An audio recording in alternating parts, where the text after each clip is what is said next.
그래서 이번 시간에는 지금까지 배운 그 이론적인 내용들, 그 다음에 개념들을 바탕으로 해가지고 파이썬을 이용해서 우리가 직접 딥러닝 알고리즘을 데이터에 어떻게 적용할 수 있는지에 대해서 살펴보도록 하겠고요.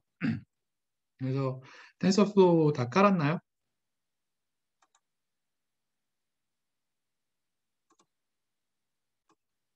네, 잘 깔리죠? 별 문제 없이.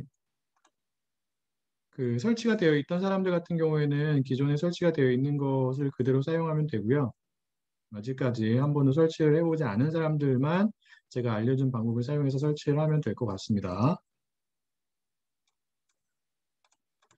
그래서 먼저 이제 우리가 해보고자 하는 게 무엇이냐면 그 기계학습 시간에 사용을 했었던 보스턴 하우징 프라이스 데이터셋을 이용을 해가지고 회귀 문제를 간략하게 한번 풀어볼 거고요. 여러분들 이 데이터셋 기억이 나나요? 저희가 한번 사용을 했었는데 그래서 뭐 전처리도 한번 했었고 그다음에 시각화 작업도 간단하게 했었잖아요. 수업 시간에. 그때 사용을 했던 데이터셋을 그대로 사용을 해가지고 회귀 문제에 기본적인 신경망을 적용을 해가지고 결과가 어떻게 나오는지 혹은 기본적인 신경망을 어떠한 과정들을 통해서 적용할 수 있는지에 대해서 공부를 할 건데 딥러닝 알고리즘은 정형 데이터 셋보다는 비정형 데이터에 더 적합하게 적용이 됩니다. 그런데 이 회귀 문제에 대한 보스턴 하우징 프라이스 데이터 셋 같은 경우에는 여러분들이 어떠한 데이터 셋으로 기억을 하고 있나요? 정형 데이터 셋으로 기억을 하고 있나요? 아니면 비정형 데이터 셋으로 기억을 하고 있나요? 얘는 정형 데이터 셋이에요. 그래서 종속 변수가 하나 있고 독립 변수가 13개 정도 있었던 데이터 셋이죠. 정형 데이터 셋에는 그 신경망 기반의 딥러닝 알고리즘들이 잘 사용이 되지는 않지만 이 수업에서는 보스턴 하우징 프라이스 데이터 셋의 신경망 모형을 이용을 해가지고 우리가 그 종속 변수를 예측해서 모형의 성능을 파악을 하고 그렇게 파악이 된 모형의 성능을 기존에 우리가 사용을 했던 기본적인 선형회계 모형들이 있죠.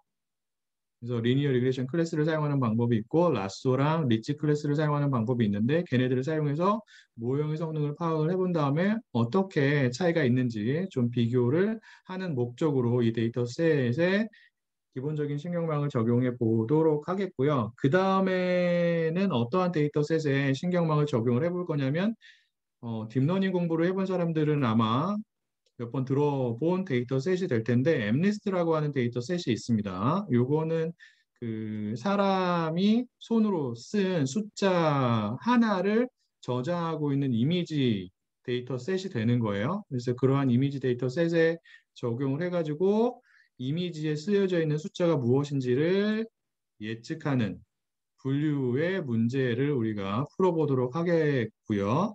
그 다음에 또 많이 사용이 되는 엠리스트 데이터셋이 있는데 그게 뭐냐면 패션 엠리스트 데이터셋이 됩니다. 요거는 각각의 사진이 어떠한 그 물체에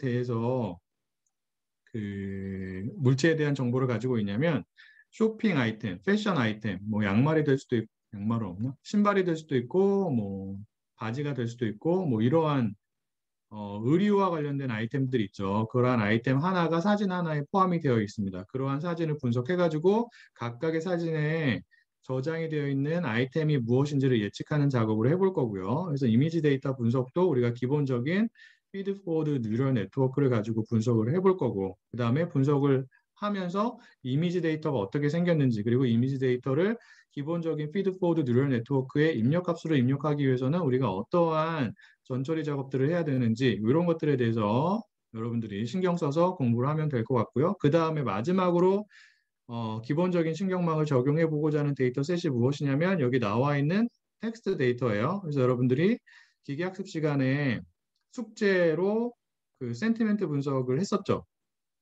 네이버 제가 올려준 네이버 영화평 데이터셋을 이용을 해가지고 감성 분석을 수행을 했었습니다. 여기서는 그러한 감성 분석을 수행을 하는데 동일한 데이터셋을 가지고 로지스틱 회계 모형을 사용하는 게 아니라 기본적인 피드포워드 뉴럴 네트워크를 사용을 할 겁니다. 그래서 이러한 데이터 분석을 통해 가지고 여러분들이 텍스트 데이터를 신경망에 입력 데이터로 입력을 하기 위해서는 어떠한 전처리 작업들을 해야 되는지, 어떠한 과정들을 거쳐야 되는지에 대해서 공부할 수 있을 거예요. 물론 이미지 데이터나 텍스트 데이터를 분석하는데 일반적으로 기본적인 신경망인 FNN을 사용하지 않습니다. 이미지 데이터 같은 경우에는 CNN 기반의 모형들을 일반적으로 사용하게 되고요. 텍스트 같은 경우에는 RNN 기반의 모형들이나 아니면 어텐션 기반의 모형들을 사용하게 되는데 그럼에도 불구하고 기본적인 신경망을 적용해 봄으로써 여러분들이 어, 케라스를 이용한 코딩, 딥러닝 관련된 코딩에 좀 더 익숙해질 수가 있고 그 다음에 신경망이 어떻게 작동을 하는지에 대해서 좀 더 잘 이해할 수 있을 것이기 때문에 제가 기본적인 신경망을 이용해서 이러한 비정형 데이터 분석을 어떻게 하는지에 대해서 설명을 하도록 할게요. 알겠죠? 그래서 먼저 기본적인 신경망을 회귀 문제에 적용해 보도록 하겠습니다. 그래서 데이터셋은 아까 말한 것처럼 보스턴 하우징 프라이스 데이터셋이 되고요. 여러분들이 기억을 하고 있는 것처럼 종속 변수는 그 보스턴 지역에 여러 개의 타운이 있는데 각각의 타운에 존재하는 집값들의 중간값이 되는 거고 그리고 독립 변수는 각각의 타운에 대한 특성 그래서 범죄율이 어떻게 되는지 뭐 연령이 어떻게 되는지 이러한 독립 변수가 13개 존재하게 됩니다. 맞을까요? 그래서 기본적으로 우리가 신경망을 사용하기 이전에 기계학습 시간에 공부를 했던 리니어 리그레션 클래스 그리고 거기에 L1 규제화를 적용한 라쏘 모형 그 다음에 L2 규제화를 적용한 리치 모형을 사용을 해가지고 분석의 결과가 어떻게 나는지를 일단 한번 확인을 해볼게요. 요거는 기계학습 시간에 다 했던 거기 때문에 설명은 아주 간단하게만 하도록 하겠습니다. 그래서 제가 올려준 파일 중에서 보스턴 하우징 리니어 리그레션이라고 하는 그 주피터 노트북 파일이 있어요. 그 파일을 열어보면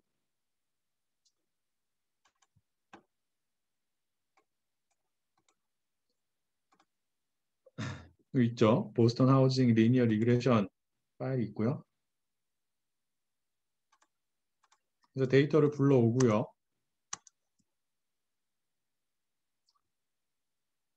한 가지 달라진 거는 기계학습에서는 scikit-learn에서 제공하는 데이터셋을 사용을 했는데 여기서는 이제 케라스에서 제공을 하는 데이터셋을 사용을 합니다. 그리고 여러분들이 텐서플로우를 제대로 설치를 했으면 이 두 가지 모듈을 임포트 하는데 문제가 없어야 돼요. 문제가 없이 되나요? 네. 데이터를 다운로드 받고요. 그래서 보면은 트레이닝 데이터셋에 존재하는 그 독립 변수들에 대한 정보를 보면 관측치가 404개가 있는 거고 독립 변수가 13개가 있는 겁니다. 그리고 일단 먼저 어떠한 작업을 간단하게 하냐면 표준화 작업을 하고요. 피처 스케일링을 하는 거죠. 그래서 여기서는 스탠다드 스케일러라고 하는 클래스를 사용을 해가지고 표준화를 해서 피처 스케일링을 하는 거고요. 그 다음에 일단 먼저 규제화를 적용하지 않은 기본적인 선형회계 모형인 리니어 리그레션 클래스를 사용을 합니다. 그래서 평가 데이터에 대해서 RG곱 값을 계산을 하기 위해서 스코어 펑션을 적용을 해보니까 0.72 정도가 나온 거죠. 그래서 학습 평가 데이터에 존재하는 그 종속 변수가 갖고 있는 전체 흩어진 정도에서 우리의 모형이 72% 정도를 설명한다라는 것을 지금 이 결과가 보여주고 있는 거고요. 그 다음에는 리치 방법을 사용을 해보도록 하겠습니다. 여기서는 페널티 스트렝스를 0.5로 설정을 해서 하고요. 네. 역시나 마찬가지로 평가 데이터에 대해서 RG곱을 계산을 해보니까 0.72 정도의 값이 나왔고 그래서 기본적인 선형회계 모형의 성능이랑 큰 차이가 없죠. 그 다음에는 라쏘 방법을 사용을 해보도록 할게요. 했더니 0.74 정도가 나왔어요. 그래서 여기서는 라쏘 방법이 가장 좋게 결과가 도출이 되었습니다. 여기까지는 큰 문제 없죠. 이건 다 했던 거예요. 맞아요? 동일한 문제를 이번에는 어떠한 모형을 이용해서 신경망 모형을 이용해서 풀 거예요. 자, 신경망 모형을 이용을 하려면 여러분들이 1차적으로 결정해야 되는 것들이 있어요. 뭐예요? 신경망의 구조를 결정을 해야 돼요. 자, 여기서는 어떠한 신경망을 이용을 한다고 가정을 하냐면 은닉층이 두 개가 있고요. 여러분들이 결정을 해야 되는 게 은닉층의 수랑 각각의 은닉층에 존재하는 은닉 노드의 수예요. 맞아요? 신경망의 구조를 결정하기 위해서 여기서는 그래서 두 개의 은닉층을 사용을 할 거고 첫 번째 은닉층에 존재하는 노드의 수도 64. 그다음에 두 번째 은닉층에 존재하는 노드의 수도 64인 특정한 형태의 신경망 모형을 보스턴 하우스 프라이징 데이터셋에 적용을 해가지고 종속 변수의 값을 예측을 해보도록 하겠습니다. 자, 그러면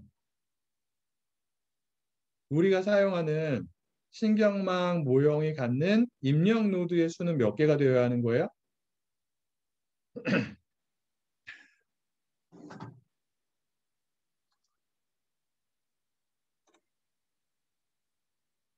자, 입력 노드의 수는 무엇과 같아야 하는 거죠?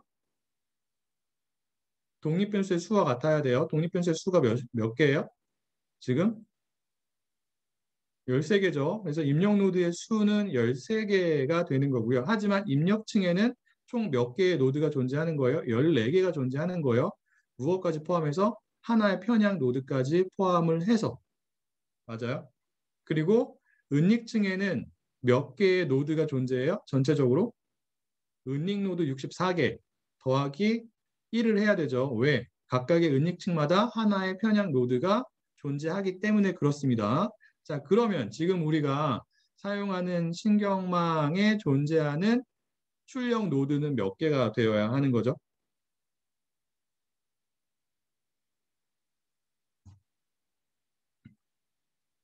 회귀 문제죠. 회귀 문제이기 때문에 출력 노드의 수는 몇 개가 되어야 하는 거예요? 한 개가 되어야 합니다. 맞을까요? 자, 그러면 우리가 어떠한 그 신경망 모형을 사용하게 되냐면 이러한 모형을 사용하게 되는 거죠. 쭉 해가지고 14개가 있는 거고요. 그리고 쭉 해서 65개가 있고 쭉 해서 역시 마지막 65가 있고 그다음에 마지막은 하나가 있는 형태가 됩니다. 이렇게 화살표가 다 연결이 되어 있겠죠. 뭐 이런 식으로. 그리고 이게 이제 x1이고 x2고 쭉 해가지고 x13까지 있는 거예요. 자, 여기 출력 노드에는 활성화 함수가 있다고요, 없다고요? 회귀 문제 같은 경우에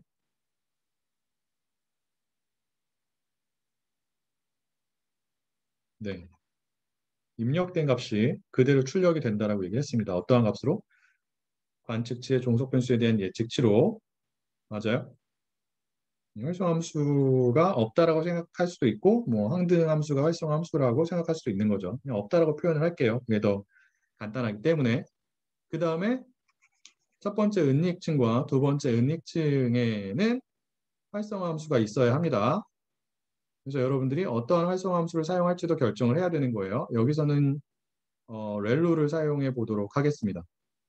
그 다음에 입력층에는 활성화 함수가 있나요, 없나요? 입력층에는 활성화 함수가 없어요. 알겠죠? 자, 그 다음에 케라스 같은 경우에는 층을 쌓는 방법이 크게 두 가지 방법이 있어요. 하나가 이제 시퀀셜한 방법이 있고요. 두 번째가 펑셔널한 방법이 있는데 기본적인 방법은 시퀀셜한 방법이에요. 그래서 일단은 시퀀셜한 방법을 사용을 해가지고 우리가 사용하고자 하는 신경망을 우리가 구축을 할 거고요. 케라스를 이용해서 펑셔널한 방법은 나중에 어떻게 사용하는지에 대해 설명을 하도록 하겠습니다. 그래서 펑셔널한 방법은 보통 어떠한 경우에 사용을 하냐면 여러분들이 형태가 복잡한 신경망을 구축하고자 하는 경우에 사용을 해요.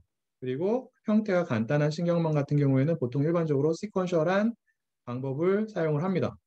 그래서 얘 같은 경우에는 add라고 하는 펑션이 있는데 이 펑션을 이용해서 층을 차곡차곡 하나씩 쌓는 방법이에요. 순차적으로. 그래서 이름이 시퀀셜이에요.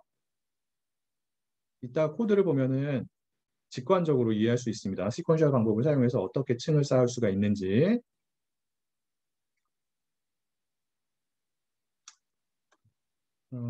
지금 코드를 보여줄게요. 그래서 시퀀셜한 방법 같은 경우에는 이런 식으로 층을 쌓습니다. 일단 모델즈라고 하는 케라스에서 제공이 되는 모듈을 임포트를 해야 되고요. 그 모듈이 갖고 있는 시퀀셜이라고 하는 클래스가 있어요. 해당 클래스의 펑션을 사용하기 위해서 우리가 생성자 함수를 이용을 해가지고 객체를 만든 거죠. 그리고 이 객체, 모델이라고 하는 이름의 객체를 사용을 해가지고 시퀀셜 클래스가 갖고 있는 어떤 펑션을 사용을 해가지고 층을 쌓습니다. 층을 쌓을 때 사용하는 펑션이 무엇이 되냐면 여기 나와 있는 add라고 하는 펑션이 되는 거예요. 자, 보면은 기본적인 은닉층이랑 출력층을 쌓을 때 사용을 하는 케라스에서 제공이 되는 클래스가 무엇이냐면 댄스라고 하는 클래스예요. 댄스라고 하는 클래스를 사용해가지고 기본적인 은닉층, 출력층, 제가 지금까지 설명을 한 은닉층과 출력층을 의미하는 거예요. 걔네들을 쌓습니다. 케라스에서는 은닉층과 출력층을 따로 구분하지 않아요. 은닉층이나 출력층이나 모두 댄스라고 하는 클래스를 사용해서 쌓게 되고요. 입력층은 명시적으로 쌓지 않습니다. 입력층은 암묵적으로 존재한다라고 가정을 하고 그 가정 하에 추가적인 은닉층들을 쌓고 마지막으로 출력층을 쌓는 구조가 되는 거예요. 알겠죠? 그래서 가장 먼저 쌓는 게 뭐예요? 첫 번째 은닉층이에요. 댄스라고 하는 클래스를 사용하기 위해서 댄스 클래스의 생성자 펑션을 사용을 하고 있죠. 이 생성자 함수는 여러 개의 파라미터를 갖는데 여러분들이 중요하게 설정을 해야 되는 파라미터가 두 가지가 있습니다. 하나가 무엇이냐면 해당 층에 존재하는 노드의 수예요. 이때 제가 얘기하는 노드에는 은닉 노드 혹은 출력 노드만 들어갑니다. 편향 노드는 들어가지 않아요. 편향 노드는 자동적으로 추가가 됩니다. 알겠어요? 그래서 우리가 첫 번째 은닉층의 몇 개의 은닉 노드를 사용하기로 결정을 했죠? 64개를 사용하기로 결정을 했죠. 맞을까요? 그래서 첫 번째 인자로 해당 층에 존재하는 은닉 노드의 수를 의미하는 64라고 하는 값이 들어가게 되고요. 그 다음에 또 중요하게 여러분들이 설정을 해야 되는 게 무엇이냐면 해당 층에서 사용을 하고자 하는 활성화 함수를 지정을 해야 돼요. 여기서는 렐루라고 하는 활성화 함수를 사용을 할 겁니다. 그래서 댄스라고 하는 클래스의 생성자 함수가 갖고 있는 액티베이션이라고 하는 파라미터가 있는데 해당 파라미터의 값으로 렐루라고 하는 값을 입력을 합니다. 자, 그 다음에 첫 번째 은닉층 같은 경우에는 어떠한 파라미터의 값을 명시를 해야 되냐면 input shape이라고 하는 파라미터의 값을 명시를 해야 돼요. 얘는 무엇을 의미하냐면 입력층에 존재하는 입력수를 의미하게 됩니다. 자, 입력층에는 몇 개의 입력 노드가 있어요? 지금 13개가 되어야 하는 거죠. 여기에 이제 13이 들어가면 돼요. 근데 아까 우리가 train 언더바 데이터 해가지고 쉐입을 봤었죠. 얼마가 나왔었어요? 쉐입을 쳤을 때 트레인 데이터에 대해서 기억나나요? 404 13이죠. 이게 무엇을 의미하는 거예요? 13이 두 번째 원소가 독립변수의 수죠. 독립변수의 수가 무엇과 같다고요? 입력 노드의 수와 같다고요. 그래서 보통 입력 노드의 수를 여러분들이 직접 이렇게 숫자로 input shape 파라미터의 값으로 지정을 하지 않고 입력된 데이터의 shape을 이용해서 지정을 하게 됩니다. 맞아요? 그래서 여기서 두 번째 원소이기 때문에 shape 다음에 인덱스 번호 1을 사용을 해가지고 인덱싱을 하고 있는 거죠. 그럼 얘가 리턴하는 값이 뭐예요? 13이 되는 거예요. 이렇게 첫 번째 은닉층 같은 경우에는 input shape 파라미터의 값을 무엇으로 입력층에 존재하는 노드의 수로 설정을 해야 된다라는 겁니다. 그 다음 층부터는 이러한 설정을 할 필요가 없어요. 케라스가 알아서 설정을 해줍니다. 그래서 두 번째 은닉층 같은 경우에는 뭐랑 뭐만 입력을 하고 있어요. 해당 은닉층에 존재하는 은닉 노드의 수 64죠. 그리고 활성화 함수만 지정을 하고 있고 마지막에는 출력 노드만 생성을 하고 있는 거예요. 맞을까요? 그래서 출력 노드가 하나 있어야 되기 때문에 여기 1이라고 들어간 거고 활성화 함수는 없어야 되죠. 그래서 아무런 값도 지정하지 않았습니다. 어떠한 파라미터에 대해서 액티베이션이라고 하는 파라미터에 대해서 이렇게 생성을 하면은 어떠한 형태의 신경망이 생성이 된 거예요. 입력층이 이렇게 존재하고 여기에 이제 14개가 있고 편향까지 포함해서 그 다음에 은닉층이 이렇게 있고 여기에 이제 65개의 노드 편향 노드 하나 포함해가지고 65개의 노드가 있고 두 번째 은닉층도 이렇게 생성이 된 거고 마지막으로 이렇게 생성이 된 거라고. 알겠죠? 얘를 데이터에 적용하기만 하면 됩니다. 실제로 코드를 보면서 추가적인 설명을 하도록 할게요. 그래서 코드는 어디에 저장이 되어 있냐면 여기 FNN 하우징 이그젠플이라고 하는 주피터 노트북 파일이 있죠. 얘를 보면서 설명을 하도록 하겠습니다. 데이터를 불러오는 과정은 똑같아요. 그래서 이렇게 데이터를 불러오고요. 그 다음에 역시나 마찬가지로 데이터를 표준화합니다. 자, 신경망 같은 경우에는 보통 그 피처 스케일링을 적용을 해가지고 데이터를 표준화를 많이 해요. 혹은 노멀라이제이션 방법 쓸 수도 있는데 일반적으로 표준화를 많이 합니다. 그래서 여기서도 스탠다드 스케일러라고 하는 클래스를 사용해서 표준화를 하는 거고요. 그 다음에 기본적으로 여러분들이 임포트를 해야 되는 게 무엇이냐면 케라스를 사용하기 위해서 케라스에서 제공이 되는 모델즈라고 하는 모듈을 임포트를 해야 되고요. 그래서 모델즈라고 하는 모듈 안에 시퀀셜이라고 하는 클래스가 저장이 되어 있는 거고 그 다음에 두 번째로 임포트를 해야 되는 모듈이 무엇이냐면 레이어즈라고 하는 모듈이 됩니다. 그래서 레이어즈라고 하는 모듈 안에는 여러분들이 신경망을 구축할 때 사용할 수 있는 여러 가지 종류의 층이 있어요. 레이어들이 있는데 그러한 레이어들에 대한 클래스가 저장이 되어 있고 기본적인 신경망, 즉 피드 포워드 뉴럴 네트워크에서는 댄스 클래스만 사용을 하게 됩니다. 그래서 댄스 클래스가 레이어즈라고 하는 모듈 안에 저장이 되어 있기 때문에 레이어즈라고 하는 모듈의 임포트를 그런 식으로 하게 되는 거죠. 그래서 이 코드는 설명을 한 거죠. 그리고 넘어가고 일단 summary라고 하는 펑션을 사용하게 되면 여러분들이 구축한 신경망이 어떻게 생겼는지가 나와 있어요. 그래서 여기서는 입력층이 없는 형태예요. 그래서 그림을 일단 그려보면 입력층이 없고요. 입력층이 생략이 되어 있고요. 이게 뭐예요? 첫 번째 은닉층이에요. 첫 번째 은닉층이 출력하는 값의 수예요. 여긴 편향 노드가 들어가 있지 않아요. 첫 번째 은닉층에 노드가 64개가 있기 때문에 역시나 마찬가지로 출력이 되는 값도 64가 되는 거죠. 그리고 이게 이제 두 번째 은닉층이 됩니다. 역시나 마찬가지로 여기도 64개의 노드가 있기 때문에 출력이 되는 값이 64개가 되는 거예요.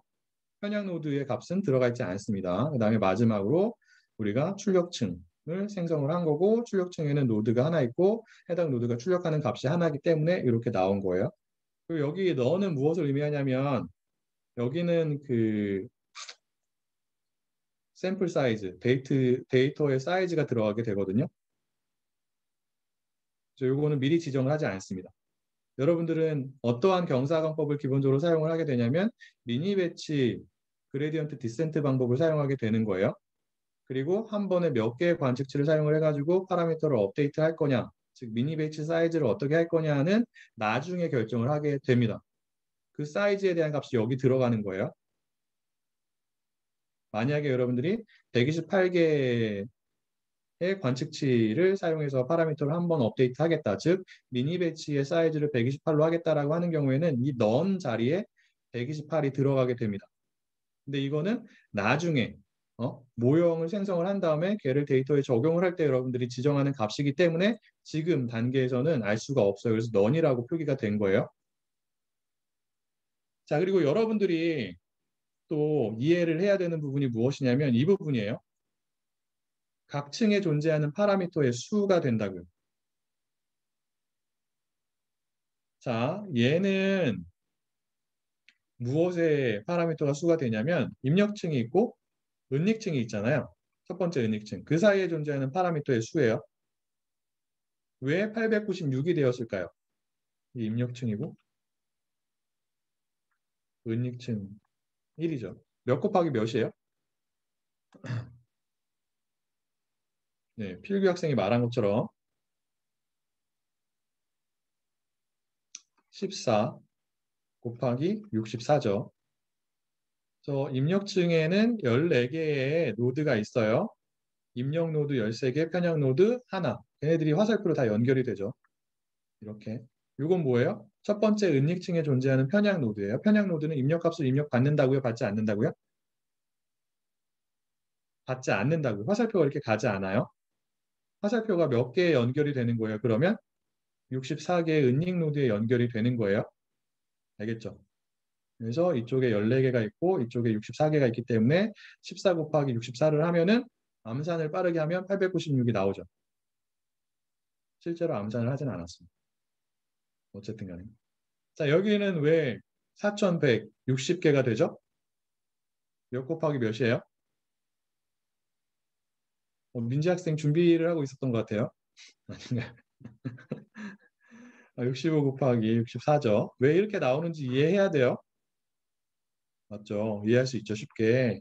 그리고 마지막에는 왜 65가 되죠? 몇 곱하기 몇이에요?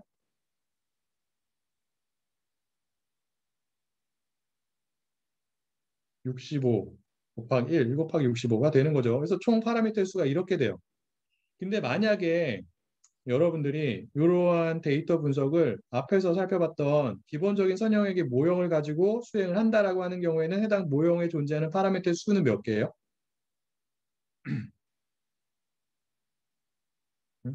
기본적인 선형에게 모형을 사용하게 되면 필기 학생 틀렸죠? 인터셉트도 포함이 되어야 해요. 총 14개가 됩니다. 자, 14개 대비 몇 개예요? 5121개예요.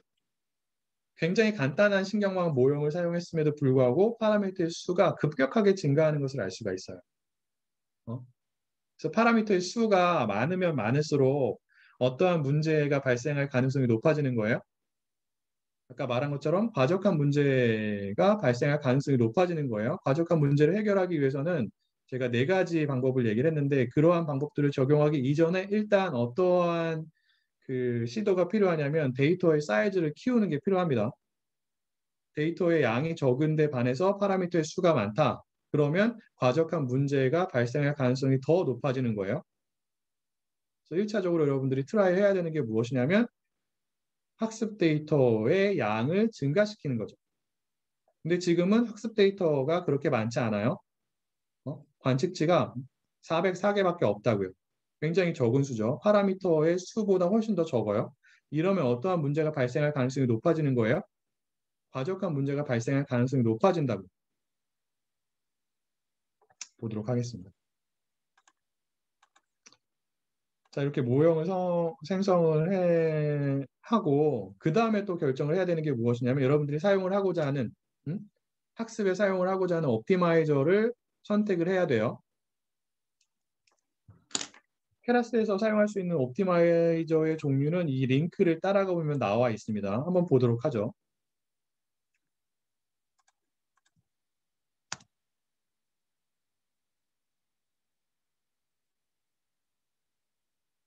여기 나와 있죠. SGD는 기본적인 경사방법이에요. 그다음에 RMS 프랍도 있고 아담도 있고 제가 설명한 대부분의 것들이 여기 나와 있습니다. 여기서는 아담을 사용을 해볼게요. 사용하는 방법은 똑같아요. 어떻게 사용을 하면 되냐면 여기 있는 것처럼 옵티마이저즈라고 하는 클래스 모듈에서 제공이 되는 여러분들이 사용하고자 하는 특정한 옵티마이저에 대한 클래스에 대한 생성자 함수를 호출을 하면 됩니다. 그래서 아담이라고 하는 옵티마이저를 사용하기 위해서 지금 아담 클래스에 대한 생성자 펑션을 불러오고 있는 거고요. 그리고 기본적으로 설정을 해야 되는 게 무엇이냐면 러닝 레이트를 설정을 해야 돼요. 그래서 기본적인 러닝 레이트 값은 여기는 0.01로 되어 있는데 신경망에서는 0.001이에요. 기본적인 러닝 레이트의 값이에요. 보통 이거보다 크게 하진 않아요.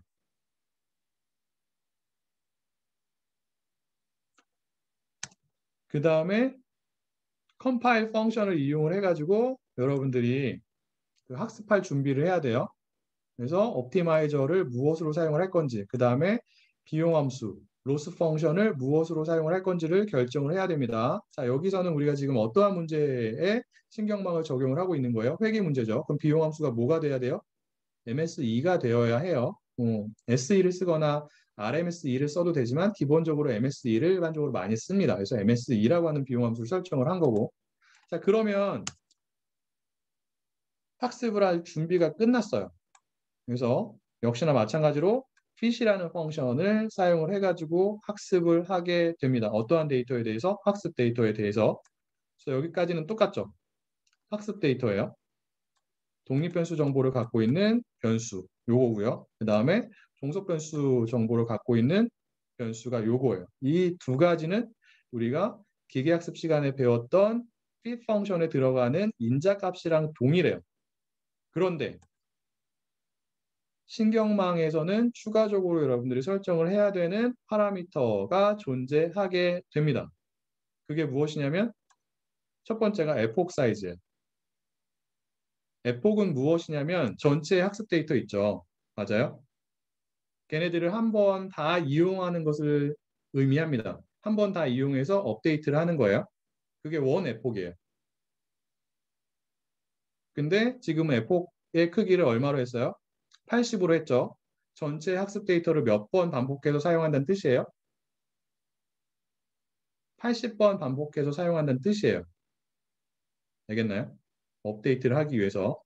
그리고 배치 사이즈라고 하는 파라미터가 있는데 요거는 여러분들이 미니 배치 그레디언트 디센트를 적용하는 데 있어서 한번 업데이트 할 때 사용하고자 하는 관측치의 수를 의미하게 됩니다. 자, 요거를 10으로 바꿔볼게요.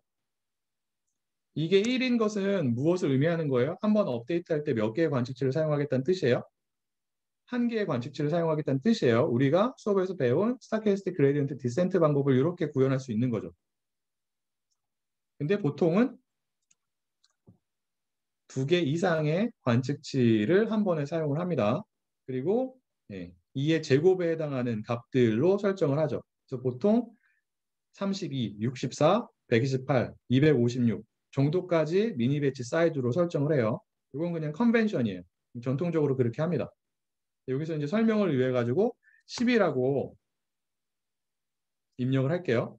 자, 그러면 원 에폭에서 발생하는 업데이트의 횟수는 몇일까요? 자, 지금 학습 데이터에 몇 개 관측치가 있어요? 기억나나요? 학습 데이터에 몇 개 관측치가 있어요?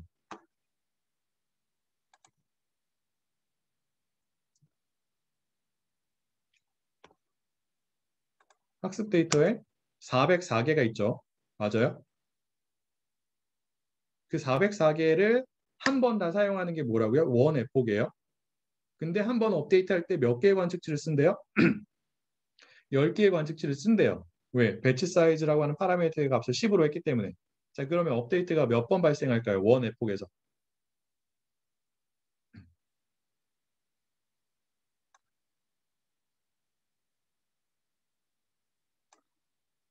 필기 학생 왜 8번이죠? 한 번 할 때 10개인데 관측치가 404개가 있대요.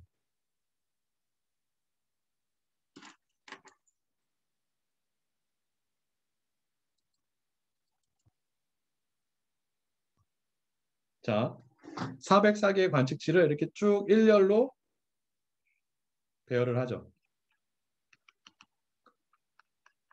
첫 번째 관측치, 두 번째 관측치. 이렇게 돼요. 처음 업데이트 할 때는 앞에서 10개를 자릅니다. 얘네들을 사용해가지고 순전파를 한 다음에 비용 함수를 계산을 해가지고 걔네들을 이용해서 역전파를 이용해가지고 업데이트 하는 거예요, 한번. 그 다음에 있는 10개의 관측치를 사용을 합니다. 얘네들을 가지고 역시나 마찬가지로 이전 시간에 설명을 했던 순전파 과정을 통해서 비용 함수를 계산을 하고 걔를 통해서 역전파를 통해서 파라미터를 다시 한번 업데이트 하는 거예요. 쭉 가죠. 쭉 가면은 40번째 가게 되면 391번부터 그리고 400번까지 10개의 관측치를 사용을 해가지고 업데이트를 하겠죠. 맞아요? 그럼 몇 개가 남아요? 40번째예요. 두 번째라고 하죠. 첫 번째. 이렇게.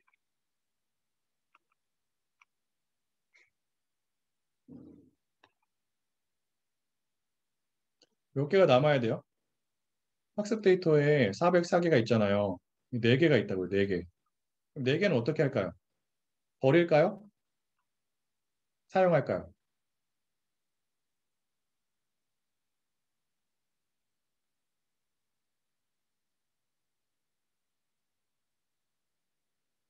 요거는 여러분들이 사용하는 딥러닝 프레임워크가 어떻게 구현을 했는지에 따라서 달라요. 그럼 버릴 수도 있고 쓸 수도 있어요. 근데 케라스는 얘를 씁니다. 그래서 마지막 번에는 10개의 관측치가 아니라 4개의 관측치만 사용을 해가지고 업데이트를 하는 거예요. 알겠죠? 그래서 일단 기본적으로 이 밸리데이션 스플릿을 빼고 얘를 지워볼게요. 지워서 돌려보면 여기 나오죠. 80번에 에폭을 하는데 한 번 에폭할 때 수행이 되는 업데이트의 횟수예요. 총 몇 번이라고요? 41번이라고요. 40일. 이 40일이 왜 나오는지, 어떻게 나오는지를 여러분들 이해를 해야 되고요. 그리고 보통은 학습 데이터를 두 개로 쪼갭니다. 최종적인 학습 데이터, 그리고 밸리데이션 데이터 셋으로. 그래서 밸리데이션 데이터 셋을 여러분들이 생성하기 위해서 사용하는 파라미터가 밸리데이션 스플릿이에요. 그래서 얘를 0.2로 하게 되면 전체 학습 데이터에 존재하는 404개의 관측치들 중에서 몇 퍼센트를 밸리데이션 데이터 셋으로 사용을 하겠다는 뜻이에요? 20%예요. 나머지 80%를 학습 데이터로 사용을 하겠다는 뜻이죠. 자, 그러면 요거를 그대로 돌렸을 때 원 에폭당 발생하는 업데이트 횟수는 어떻게 될까요?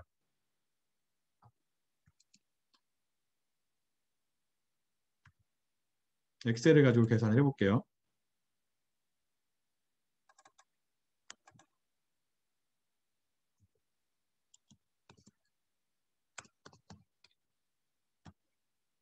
이렇게 하면 될까요?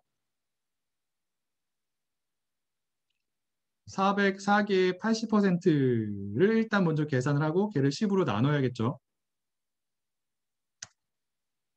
이렇게 하면 32.32가 나오는 거예요. 업데이트가 총 몇 번 발생하는 거예요? 33번이죠. 실제로 그런지 보죠. 33 나오죠?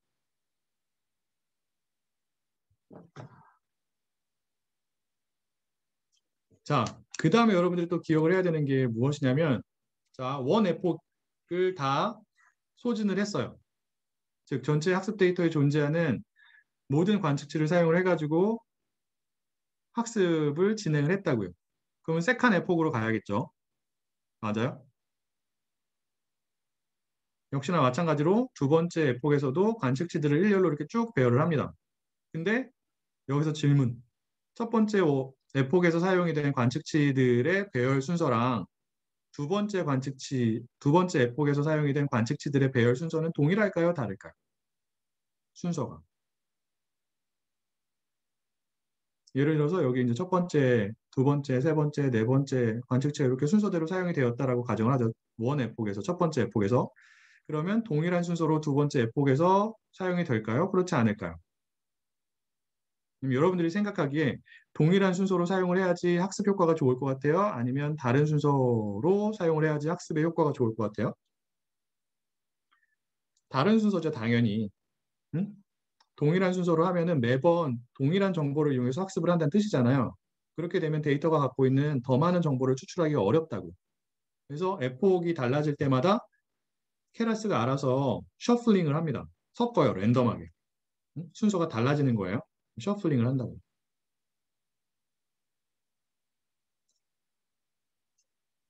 알겠죠? 셔플링을 해가지고 순서를 바꾼 다음에 동일한 방법으로 앞에서부터 10개씩 잘라가지고 배치 사이즈가 10인 경우에 10개 자르고 또 10개 자르고 이런 식으로 진행이 되는 거예요.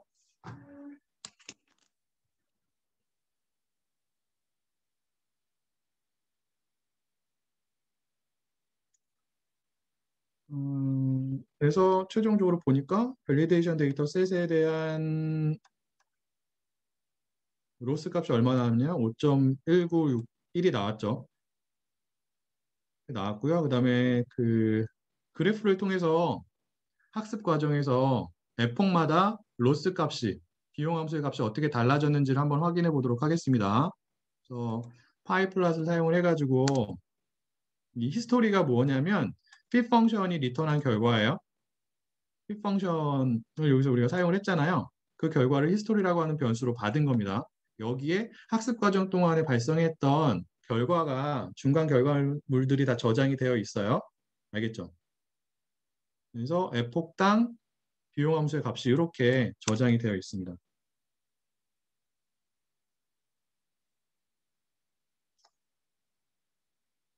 이게 그로시가 아니고 로스예요. 자, 보면은 어떠한 문제가 심각하게 발생하고 있다라고 여러분들이 판단할 수 있어요? 주황색이 밸리데이션 데이터 셋에 대한 로스 값이고요. 파란색이 학습 데이터에 대한 로스 값이에요. 과적화 문제가 심각하게 발생하고 있다라고 여러분들이 파악할 수 있다고요. 원 에폭부터 과적합이 발생하고 있어요. 왜 이런 문제가 발생을 한다고요?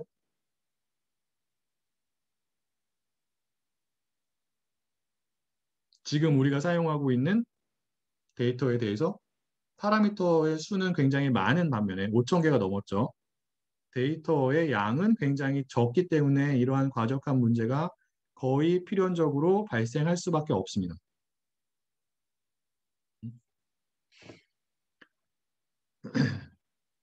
그다음에 R스퀘어 값을 계산을 해보죠.